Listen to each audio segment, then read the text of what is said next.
Assalamualaikum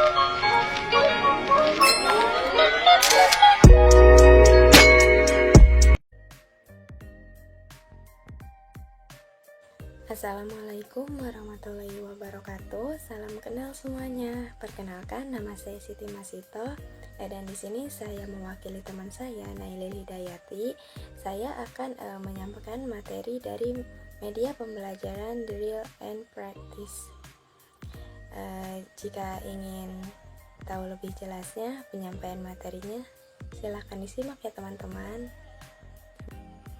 Yang pertama saya akan menjelaskan pengertiannya. Pengertian model pembelajaran Drill Practice, model Drill and Practice adalah suatu cara mengajar di mana siswa melaksanakan kegiatan latihan agar siswa memiliki keterampilan atau ketangkasan yang lebih tinggi dari apa yang dipelajari. Selanjutnya, istilah drill dan practice didefinisikan sebagai metode pengajaran yang ditandai dengan sistematis, pengulangan konsep, contoh, dan praktis. Masa drill dan praktis adalah latihan yang disiplin dan berulang-ulang. Digunakan sebagai berarti mengajar dan menyempurnakan keterampilan atau prosedur. Menurut pendapat metode Drill and Practice ialah cara pembelajaran yang diawali oleh contoh yang diberikan oleh guru atau pengajar, kemudian murid atau peserta didik akan mengikuti atau mengulang apa yang sudah dicontohkan oleh gurunya.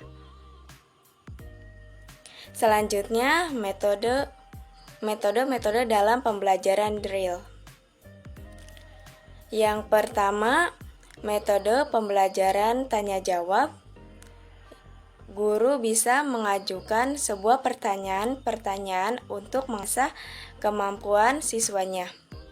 Yang kedua, metode pembelajaran demonstrasi. Yang ketiga, metode pembelajaran diskusi. Yang keempat, metode pembelajaran karya wisata, di mana metode ini seorang guru mengajak para siswanya turun langsung atau melihat objek untuk diamati. Selanjutnya, langkah-langkah metode Drill and Practice.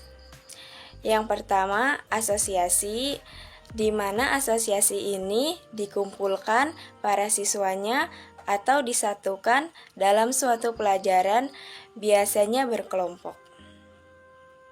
Yang kedua, menyampaikan tujuan yang hendak dicapai. Yang ketiga, motivasi peserta didik, melakukan latihan pengulangan secara bertahap. Guru harus memotivasi peserta didiknya agar menambah semangat belajar dalam keseharian peserta didiknya. Yang keempat yaitu aplikasi. Guru juga bisa menggunakan bahan ajaran menggunakan aplikasi-aplikasi yang mengedukasi. Yang kelima yaitu evaluasi dan tindak lanjut. Setelah guru memberikan pelajaran atau latihan bahan ajaran, guru bisa langsung memberikan evaluasi dan tindak lanjut terhadap apa yang sebelumnya ia ajarkan. Selanjutnya, tahap penyajian model. Tahap penyajian model pembelajaran dari praktis. Yang pertama, penyajian masalah-masalah dalam bentuk latihan soal dan tingkat tertentu dari kemampuan dan performance siswa. Yang selanjutnya, siswa mengerjakan soal-soal latihan. Yang selanjutnya, pemrograman atau memprogramkan penampilan siswa, mengevaluasi, kemudian memberikan umpan. Baiklah, selanjutnya faktor-faktor yang harus diperhatikan dalam model pembelajaran Drill Practice. Yang pertama, jelaskan terlebih dahulu tujuan atau kompetensi. Seorang guru harus memaparkan sebuah pelajaran atau kompetensi yang akan dijelaskan. Yang selanjutnya, tentukan dan jelaskan kebiasaan, ucapan, kecakapan. Yang selanjutnya, Pusatkan perhatian siswa terhadap bahan yang akan atau yang sedang dilatihkan. Jadi seorang guru harus menarik perhatian peserta didiknya agar apa yang dia sampaikan bisa memaksimalkan. Yang selanjutnya, flowchart model drill and practice. Flowchart berisi simbol-simbol grafis yang menunjukkan arah jalur kegiatan dan data yang dimiliki program sebagai suatu proses eksekusi. Yang pertama, start and finish atau exit. Pengembalian keputusan atas beberapa pilihan. Yang ketiga, interaksi antar input antar output. Yang selanjutnya, proses pemrogram pembelajaran drill practice. Yang pertama, pendahuluan atau introduction, meliputi judul program atau title page. Yang B, tujuan penyajian presentation of objective. Yang ketiga yaitu petunjuk atau direction. Yang kedua yaitu penyajian informasi presentation of implementation, meliputi model penyajian drills. Yang kedua, panjang teks penyajian. Yang ketiga, grafik animasi. Dengan menggunakan grafik animasi, ini dapat meningkatkan perhatian siswa agar siswa tidak bosan dalam memahami pelajaran atau memperhatikan pelajarannya. Yang ketiga, warna dan penggunaannya.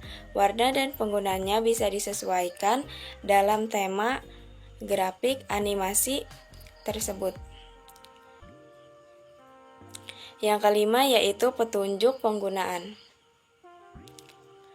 Yang keenam yaitu penutup atau closing. Menggunakan penutup yaitu menggunakan video yang sedikit menarik atau bahan-bahan yang membuat siswa tidak merasakan bosan dalam pelajaran tersebut. Yang selanjutnya, penerapan pembelajaran model drill. Penerapan model drill ini dengan metode ini adalah dengan memberikan latihan soal kepada siswa, kemudian siswa mempresentasikannya di depan kelas. Hal ini dilakukan secara berulang-ulang hingga sebagian besar bahkan seluruh siswa agar memahami materi yang telah dibahas. Yang selanjutnya, tujuan model drill memiliki kemampuan motorik seperti menghafalkan kata-kata, menulis, mempergunakan alat, mengembangkan kecakapan intelek seperti mengalihkan, membagi, menjumlahkan, atau memiliki kemampuan berhubungan dengan antara satu keadaan dengan keadaan yang lain. Yang selanjutnya, syarat metode drill. Yang pertama, masa latihan harus menarik dan menyenangkan. Nah, sudah saya katakan tadi, dengan kita menyediakan pembelajaran atau bahan ajaran yang sedikit menarik, itu akan membuat siswa tidak akan merasakan bosan. Yang kedua, latihan diberikan secara sistematis. Yang ketiga, latihan harus diberikan terpisah menurut bidang ilmunya. Yang keempat yaitu perlunya minat dari siswa. Jadi seorang guru harus bagaimana caranya menimbulkan siswa itu supaya bisa tertarik terhadap bahan ajaran tersebut. Yang kelima, adanya pengawasan dan koreksi dari guru. Jadi guru setelah memberikan latihan atau soal latihan, guru bisa langsung mengoreksinya dan menilainya dari soal-soal latihan yang telah dikerjakan oleh para muridnya. Dan di sini juga metode drill practice juga ada kelemahannya. Di mana kelemahannya? Yang pertama, siswa merasa bosan karena adanya pengawasan ketat dari guru tersebut. Yang kedua, mogok belajar. Ini dikarenakan kebosanan tadi. Jadi siswa bisa merasakan bosan pada metode pembelajaran drill dikarenakan mungkin metode pembelajaran ini lebih menekankan kepada latihan atau praktek. Yang ketiga, benci pelajaran dan benci guru.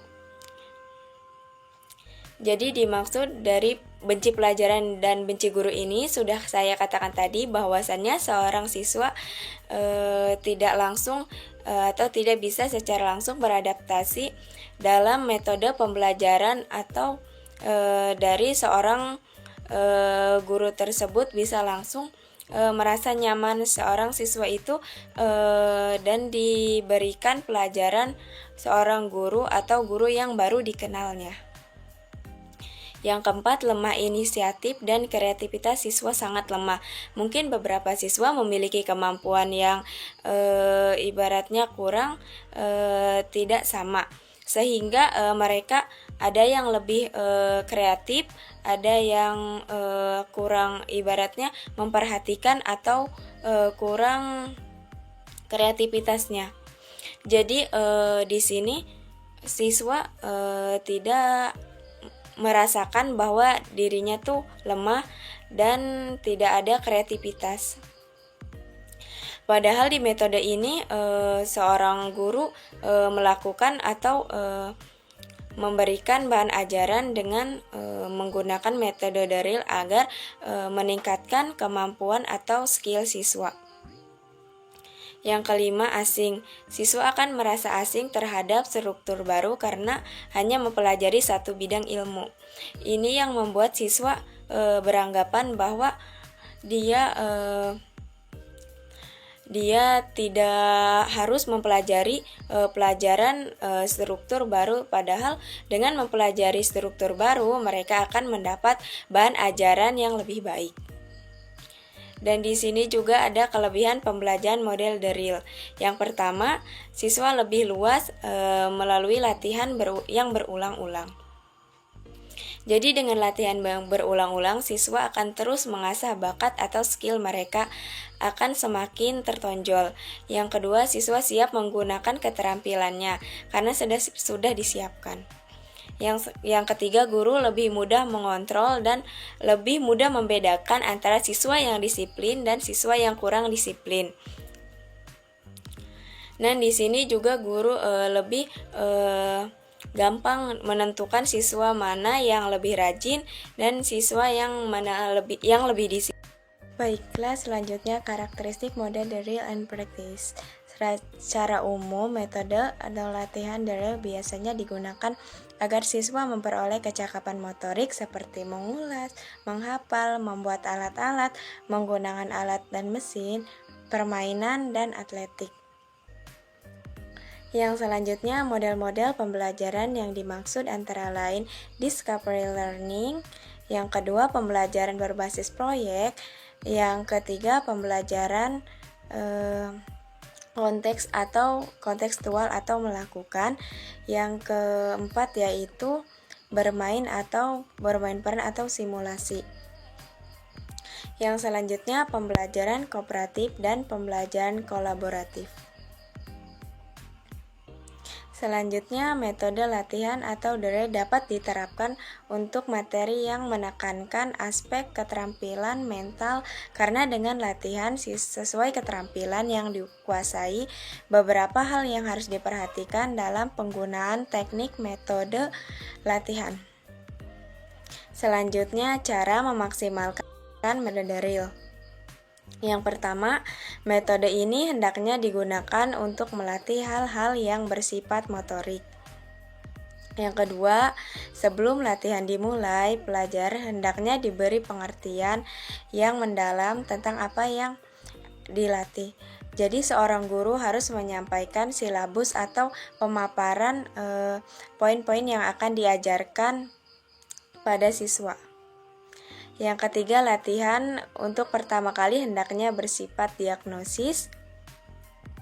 Yang selanjutnya, fungsi metode drill. Yang pertama, meningkatkan keterampilan siswa, bukan hanya meningkatkan keterampilan, tapi meningkatkan skill, bakat dari siswa tersebut agar lebih luas. Yang kedua, menanamkan kebiasaan-kebiasaan demi prestasi yang maksimal. Jadi seorang guru harus lebih memberikan edukasi atau menanamkan kebiasaan-kebiasaan supaya siswanya lebih berprestasi. Selanjutnya, saya akan membacakan kesimpulannya. Dari metode pembelajaran Real and Practice ini bahwa dapat disimpulkan suatu metode pembelajaran yang disajikan melalui media atau komputer untuk meningkatkan keterampilan pengembangan kecakapan intelek, memiliki kemampuan skill yang luas, menghubungkan antara suatu keadaan dengan keadaan yang lain. Dan di sini juga guru dapat lebih berperan besar dalam metode ini sehingga lebih gampang mengontrol metode pembelajaran ini. Wah teman-teman, apakah teman-teman sudah menyimak materi dari kami? Semoga bermanfaat untuk kalian semua ya. Saya akhiri. Wassalamualaikum warahmatullahi wabarakatuh.